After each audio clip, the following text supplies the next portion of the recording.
So, Chris and I have also known each other for a long time. Yes. Indeed. Chris was my candidate way back when, and at the time was with J.D. Edwards, I believe. Yeah. And then it became PeopleSoft and then Oracle, and Chris had a tremendously successful run there and left and became the VP of Sales at was it American Monitoring Systems? Alcohol monitoring system. Alcohol Monitoring Systems. It didn't work. I mean, it worked well. You were not subject to the program. You just I ran. volunteered. It was great. It was a good one. Did they test you? Every day. Is that why you're not there anymore? No. You wanted to see drinking, otherwise how would you know if it works? Right. Right? That was my role. And then more recently, Chris has taken on the awesome responsibility of growing a very, very successful sales organization at Samba Safety out in the Tech Center, which is another, I wouldn't call it a startup, frankly. It was when we first started working together with it, but now how many employees are you up to? 180 employees. Wow. Will be right at 50 million Wow. in revenue, and that's up from 7 million 4 years ago. Wow. It's amazing when you work with a good headhunter. Somebody needs to take the credit. We have had some successful sales placements there, but obviously Yes. Chris and his executive team has done an incredible job. All right, so the question I had for Chris from the management standpoint, what kind of ground rules do you believe are best instituted to create a corporate culture that both empowers employees and yet holds them accountable to your goals? Yeah, so I think that's the hardest question, don't you? I mean, culture is so, no, I'm happy to discuss it because there's so many moving parts on culture. So everyone here works for a company that has a culture, and it's really hard to define. Right? What's your culture? Nobody can say in 2 sentences, here's our culture. And cultures change and evolve as companies grow and change. So a 1.5 years ago, we sold this business to a private equity company in Boston, and right away, the culture changed. Yeah. And then it was really our job on the management team to keep the culture as close to what we really wanted to be and what got us to be attractive to buyers, keep it the same as we could. And so we said, okay, how do we define the culture so people will say, yeah, that's where I belong? And we define it this way: work hard, play hard, in that order. So everyone that works on my team and a product team, etc., all have other things they do besides work. And so that life balance there, we encourage that. We want to make sure that you have so many other things to do in life besides just show up to work. But when you're at work, kick ass. Kick ass. We have numbers, we have challenges, all that stuff that everyone else has. But if you make it more fun along the way, then people continue to show up and say, oh, this is a lot of work, but I'm really getting something out of it.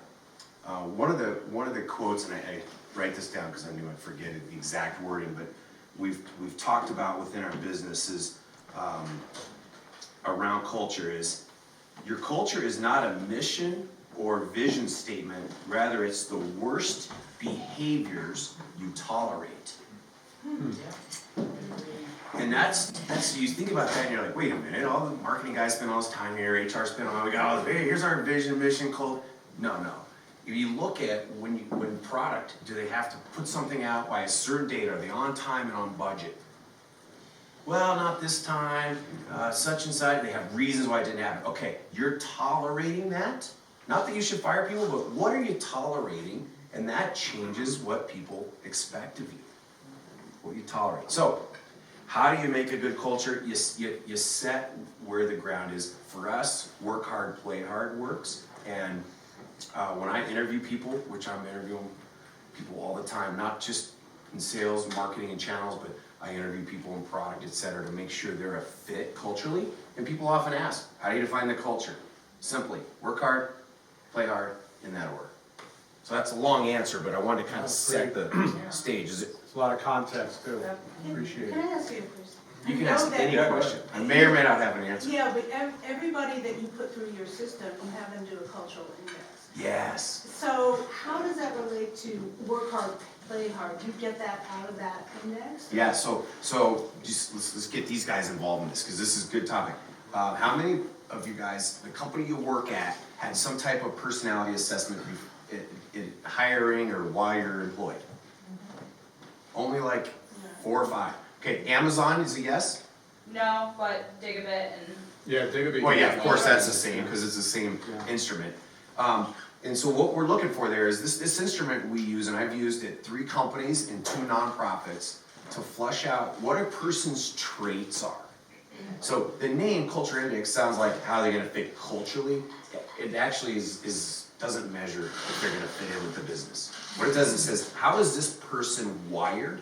How are they wired with regards to autonomy, introvert, extrovert? What's their level of patience, high patience, low patience, attention to detail? Do they make decisions logically or emotionally? And so it looks at saying, this is how this person's wired.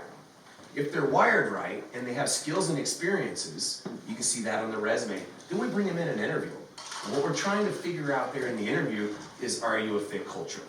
Because we think your brain is wired to be a sales rep, a programmer, whatever the role is, and you have skills and experience, and you're gonna fit in with this place that says, work hard, play hard.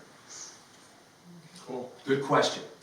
Oh, I've dealt with this. Yeah, that's the recruiter's angle on, how, sort of on a tactical level, we can get in touch with culture. And your answer was really articulate on more of the strategic angle and the context, and it's, Yeah, so everybody knows salespeople, and you all have a perspective on what a salesperson is, right? And some of them are really good ones if you're in sales, and some of them are really low if you're not in sales. It's pretty easy to figure out. But what really good salespeople do one thing: they solve problems in exchange for money. That's all they do. If they're not solving a problem, they're annoying, you don't return their calls. Seriously, no, true. You don't return their calls, you lie to them because you don't want to hurt their feelings, because salespeople are needy, right? So all these dynamics come in. But if the person's a good salesperson, they're solving real problems, you can't wait to get them back in, and you'll pay them. You'll pay them for their service. I love that. And so we look at salespeople. A lot of people are not wired to be either hunters or farmers, and they think every day they go to work, they go, I want to be a sales rep.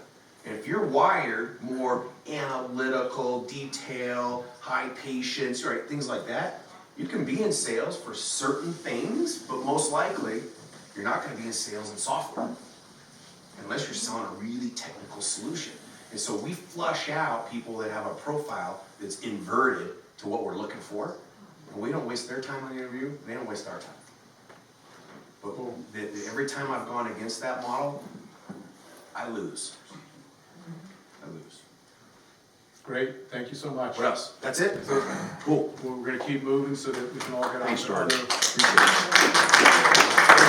You sign this, Jordan, even though you